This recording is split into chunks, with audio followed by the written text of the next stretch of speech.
खालिस्तान आंदोलन। Welcome to study IQ. मेरा नाम है आदेश सिंह। हवा में लहराती तलवारें, हाथों में बंदूकें और लाठी डंडे लेकर उत्पात मचाते उपद्रवी और बेबस पुलिस। यह हाल यूपी या बिहार के नहीं है जनाब, ये हाल हैं गुरुओं दी भूमि पंजाब के। पंजाब में 80 के दशक का दौर शायद ही कोई भूल सकता है। पंजाब का वो खूनी इतिहास किसी बेदाग रंग की तरह पंजाब की मिट्टी में बस गया। 80 के दौर का वो एक शब्द एक बार फिर से अखबारों और न्यूज चैनल्स की सुर्खियां बनने लगा है। एक बार फिर उसकी मांग उठने लगी है। लेकिन क्या थी ये मांग और वो शब्द क्या था?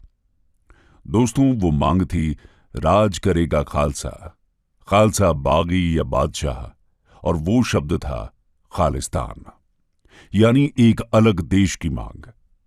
1984 में खालिस्तान मूवमेंट की आग ने पंजाब को बर्बाद किया, जिसे बुझाने में पंजाब के कई दशक हो गए। इसके बाद भी ये आग रह रहकर अपना सिर उठाती रहती है, कभी भारत में तो कभी भारत से बाहर। आज की इस वीडियो में हम इस गंभीर विषय का विश्लेषण करेंगे और जानेंगे कि खालिस्तान मूवमेंट कैसे अस्तित्व में आया, इस मूवमेंट के तार कहां कहां तक फैले हैं, कौन कौन से संगठन इस मूवमेंट से जुड़े हैं, और सबसे जरूरी सवाल, भारत इस आंदोलन को रोकने के लिए क्या कदम उठा सकता है। तो चलिए जानते हैं खालिस्तान मूवमेंट की शुरू से अंत तक की पूरी कहानी। How did the Khalistan movement come into existence? दोस्तों, खालिस्तान आंदोलन को समझने से पहले आप ये समझिए कि खालिस्तान शब्द का अर्थ क्या है। खालिस्तान का अर्थ है द लैंड ऑफ खालसा, यानी खालसा के लिए एक अलग राष्ट्र या सिखों के लिए अलग राष्ट्र। खालसा की स्थापना सिखों के 10वें गुरु गोबिंद सिंह ने साल 1699 में की थी। खालसा का अर्थ होता है प्योर, यानी शुद्ध। लेकिन समय के साथ इस विचार के उद्देश्य बदल गए और इसका राजनीतिकरण हो गया। इसे समझने के लिए आज हम इतिहास के कुछ पन्नों को पलटेंगे और इसके लिए आपको हमारे साथ 100 वर्ष पीछे जाना होगा। ये बात है साल 1920 की, जब पूरे देश में गांधी जी के असहयोग आंदोलन के जरिए अंग्रेजों के विरोध की एक लहर दौड़ रही थी। इसी समय पंजाब में गुरुद्वारा रिफॉर्म मूवमेंट की शुरुआत हुई। दरअसल अंग्रेजों ने अमृतसर के स्वर्ण मंदिर, अकाल तख्त, बाबा अताई और तरन तारण साहिब सहित कई गुरुद्वारों पर नियंत्रण कर लिया था। अंग्रेज गुरुद्वारों का इस्तेमाल राजनीतिक उद्देश्यों के लिए कर रहे थे, क्योंकि सिख आबादी के बीच गुरुद्वारों का खास महत्व था। बाकी बचे 260 गुरुद्वारों को महंतों के हाथों में रहने दिया गया। बता दें कि 1920 से पहले सिख गुरुद्वारों का संचालन उदासी सिख महंतों द्वारा किया जाता था, जो गुरुद्वारे के प्रसाद और अन्य प्रकार की आय को अपनी व्यक्तिगत आय मानते थे। सिखों के बीच बढ़ते नेशनलिज्म को काउंटर करने के लिए ब्रिटिश गवर्नमेंट इन महंतों को सपोर्ट कर रही थी। अंग्रेज और इन महंतों की आपसी साठगांठ का अंदाजा इस बात से लगाया जा सकता है कि स्वर्ण मंदिर के पुजारी ने गदराइट्स के अगेंस्ट एक हुक्मनामा जारी कर दिया था, जिसमें उन्हें रेनेगेड कहा गया, और साथ ही जलियांवाला बाग हत्याकांड के आरोपी जनरल डायर को सरोपा यानी रोब ऑफ ऑनर भेंट किया गया था। गुरुद्वारा रिफॉर्म मूवमेंट का उद्देश्य गुरुद्वारों की संपत्ति को ऐसे ही करप्ट सिख महंतों से मुक्त कराना था। इस आंदोलन में सिखों को एकजुट करने के लिए अकाली दल का फॉर्मेशन किया गया। इसके साथ ही इस आंदोलन ने पंजाब में स्वतंत्रता आंदोलन को प्रोत्साहन देते हुए अकाली दल और कांग्रेस को एक दूसरे के बहुत करीब ला दिया। ये आंदोलन लगभग 5 सालों तक चला। 1925 आते आते अंग्रेजों ने संघर्ष कर रहे सिखों की ज्यादातर मांगें मान ली थी, जिसके बाद यह आंदोलन खत्म हो गया।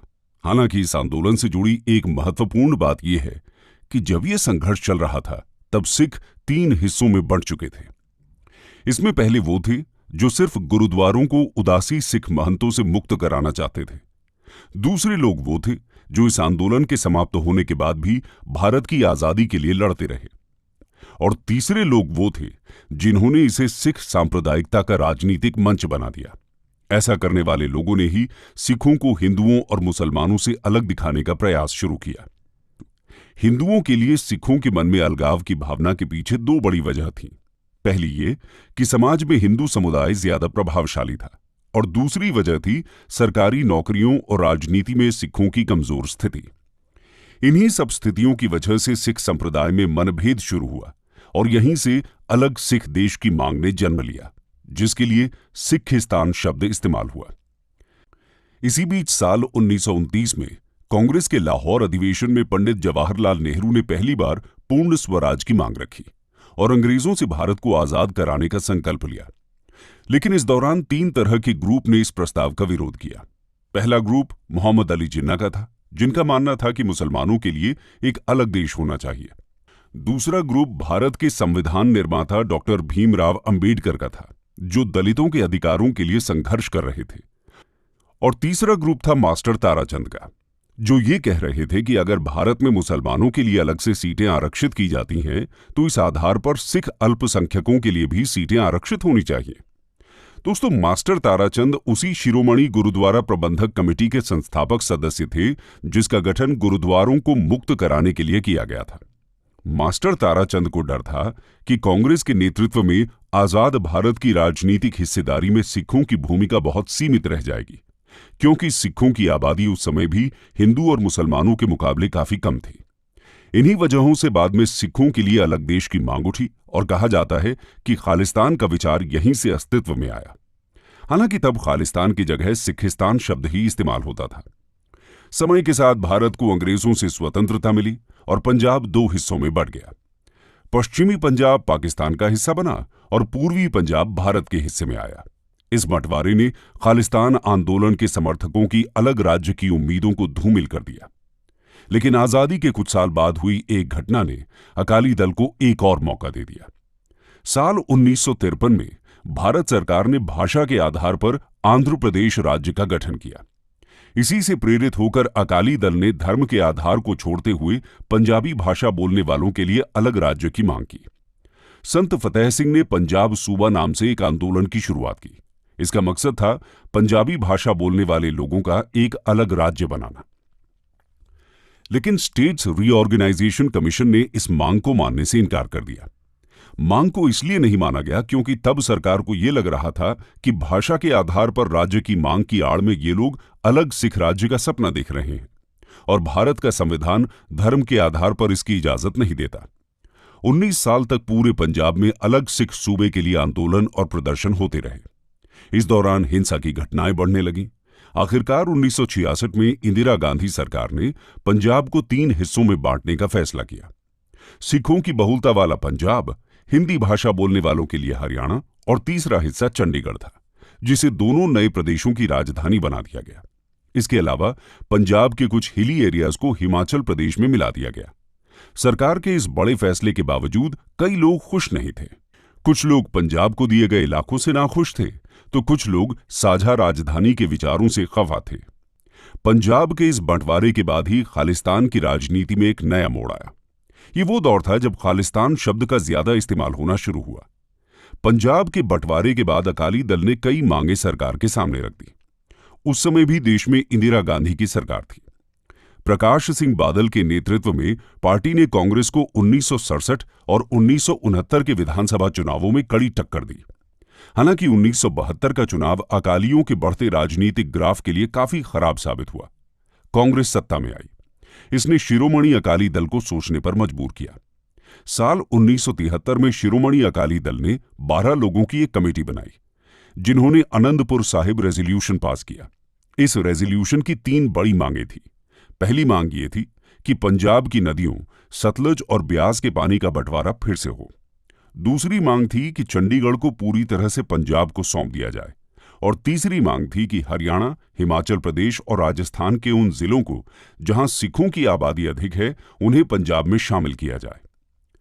आनंदपुर साहिब प्रस्ताव में सिखों ने ज्यादा स्वायत्त पंजाब के लिए अलग संविधान बनाने की मांग भी रखी।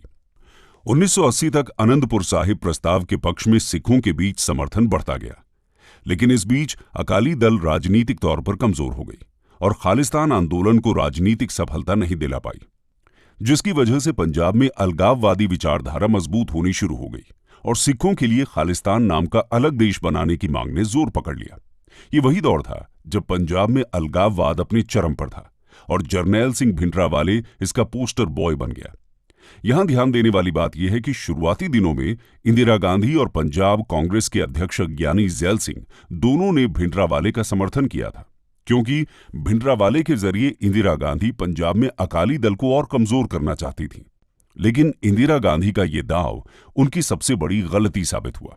साल 1980 से 1984 के बीच पंजाब में सैकड़ों निर्दोष लोगों की दिन दहाड़े हत्याएं हुई और हिंदुओं और सिखों के बीच टकराव पैदा करने की कोशिश की गई।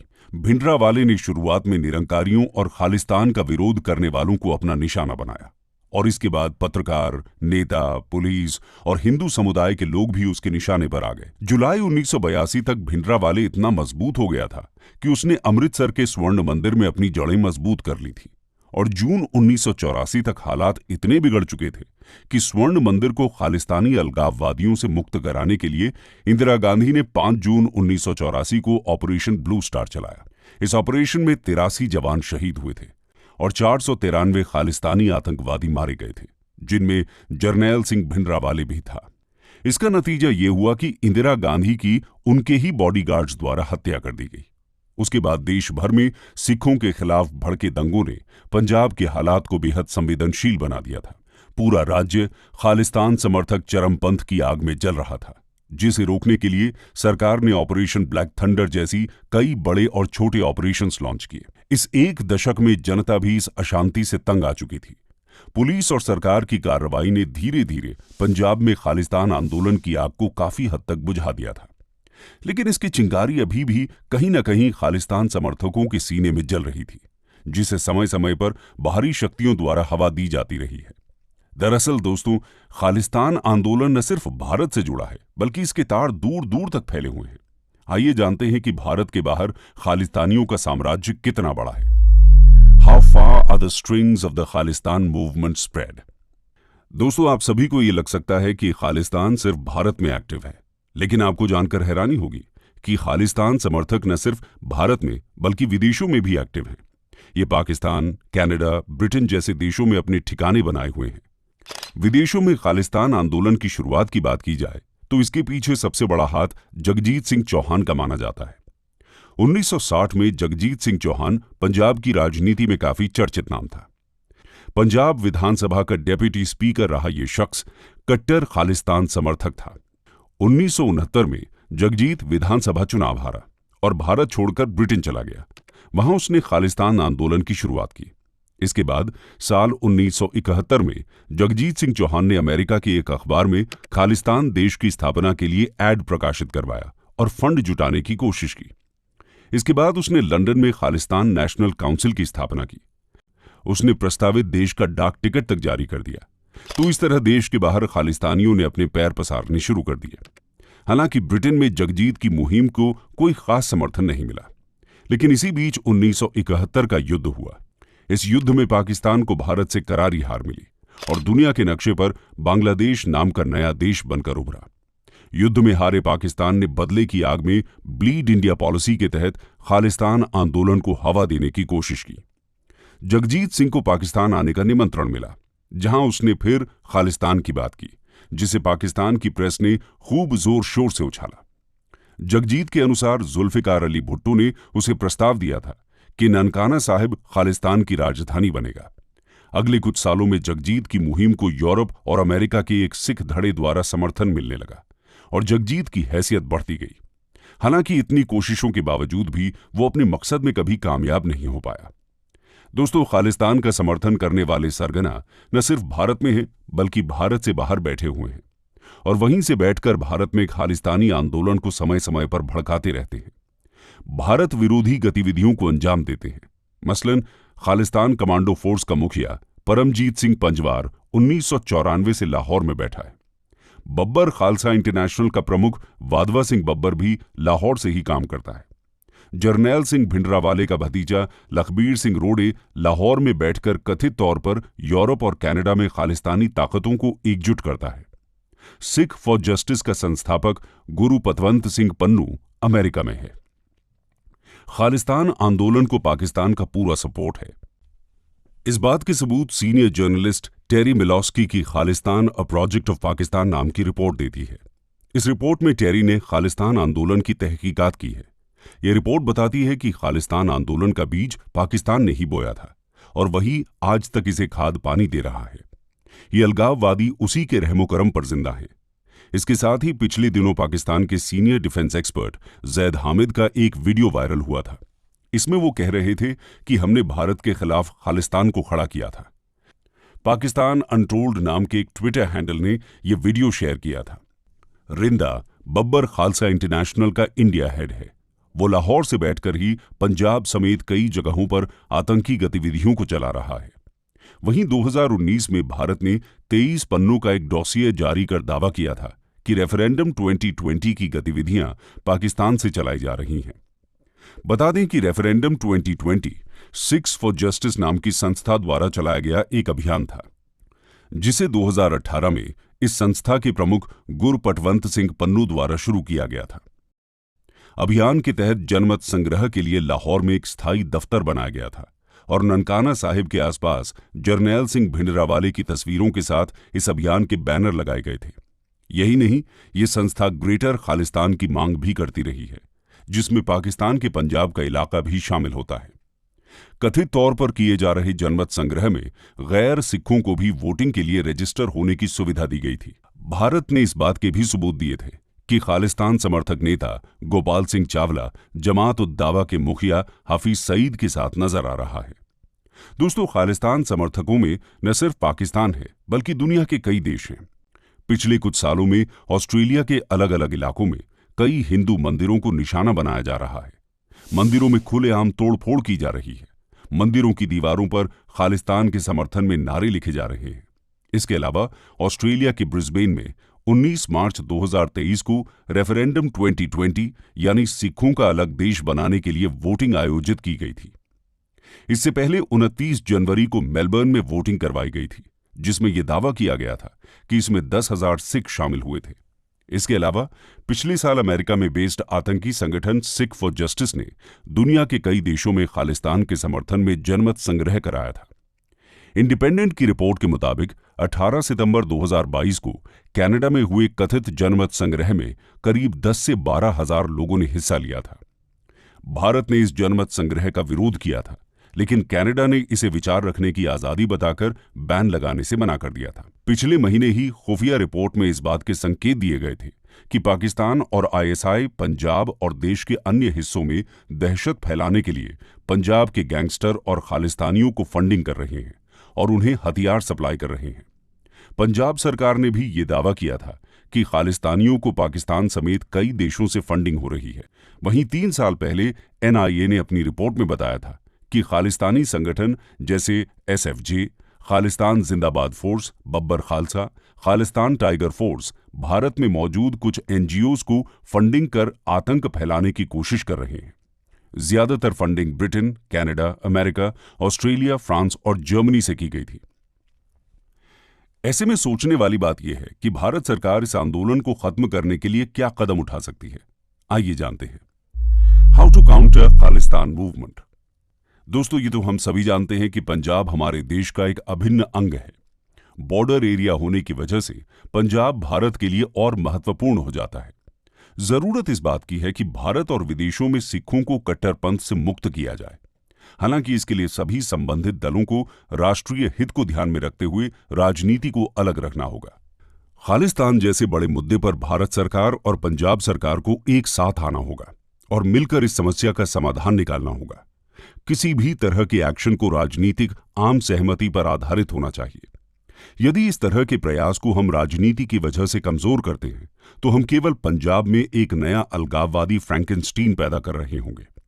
केंद्र सरकार को सभी दलों को यह समझाकर इस आम सहमति को सुगम बनाना चाहिए कि यदि खालिस्तानी समूह फिर से जीवित हो जाते हैं तो उनकी अपनी राजनीतिक प्रासंगिकता कम हो जाएगी। इसके साथ ही केंद्र सरकार और राज्य सरकार को एक दूसरे पर ब्लेम गेम को छोड़कर पंजाब में लॉ एंड ऑर्डर लागू करना चाहिए। हालांकि उन्हें किसी भी कार्रवाई को करने से पहले इस बात का ध्यान रखना होगा कि खालिस्तानियों के खिलाफ कार्रवाई को सिख जनता सिख धर्म पर कार्रवाई के रूप में ना देखे। इतिहास में ऐसा पहले हो चुका है। तत्कालीन पीएम इंदिरा गांधी ने जब स्वर्ण मंदिर में छिपे बैठे भिंडरावाले पर हमला करने के लिए सेना भेजी तो अधिकांश सिखों ने इसे सिख धर्म पर हमले के रूप में लिया था। और उसके बाद जो हुआ वो आप सभी जानते हैं। इस मामले में सही रणनीति जूलियो रिबेरो और बाद में केपीएस गिल ने बनाई। वो जानते थे कि खालिस्तानी उग्रवाद का मुकाबला स्थानीय पुलिस की तरफ से किया जाना है। स्थानीय पुलिस न केवल चरमपंथियों और उनके संचालन के तौर तरीकों को जानती थी, बल्कि ये भी जानती थी कि इस संकट से कैसे निपटा जाए। इसके अलावा विदेशों में खालिस्तानी सक्रियता को रोकने के लिए एक अलग दृष्टिकोण की आवश्यकता है। वैसे तो भारत की विदेशी कूटनीति सुरक्षा संबंधी चिंताओं से निपटने के लिए काफी अच्छी है, लेकिन इस मुद्दे से निपटने के लिए भारत सरकार को उन देशों से बातचीत करनी चाहिए जहां खालिस्तान मूवमेंट एक्टिव है। भारत सरकार को उन देशों में इस मूवमेंट को रोकने के लिए कड़े कदम उठाने की आवश्यकता है। इसके साथ ही विदेशों में खालिस्तानी तत्वों से निपटने के लिए एक सरल उपाय यह भी हो सकता है कि भारत में सिखों की वास्तविक स्थिति क्या है, इस बारे में विदेशी मीडिया, जनता और सांसदों के साथ अधिक समझदारी से बातचीत की जाए और हर तरह के नकारात्मक प्रोपेगेंडा को काउंटर किया जाए। इसके अलावा भारत को न केवल खालिस्तानी एक्टिविस्ट से जुड़ा सही डेटा और जानकारी प्रदान करनी चाहिए ताकि भारत में मौजूद सिखों को असलियत का पता चल सके और वो सही गलत का फर्क कर सके। कंक्लूजन। तो दोस्तों, ये थी खालिस्तान आंदोलन की पूरी दास्तान। हमने देखा कि कैसे एक शब्द एक देश की अखंडता को तोड़ने में लगा हुआ है, कैसे भारत को तोड़ने के लिए विदेशी ताकतें उनकी मदद कर रही हैं। अब एक बार फिर से वारिस पंजाब दे संगठन का प्रमुख अमृतपाल सिंह इसे हवा दे रहा है। खालिस्तानी हिंसा और विदेश में आक्रोश का एकमात्र जवाब एक प्रचार अभियान शुरू करना है, जिससे सही तस्वीर सामने आ सके। सच्चाई की रोशनी ही है जो भारत में सिख उत्पीड़न के खालिस्तानियों के फर्जी नैरेटिव को खत्म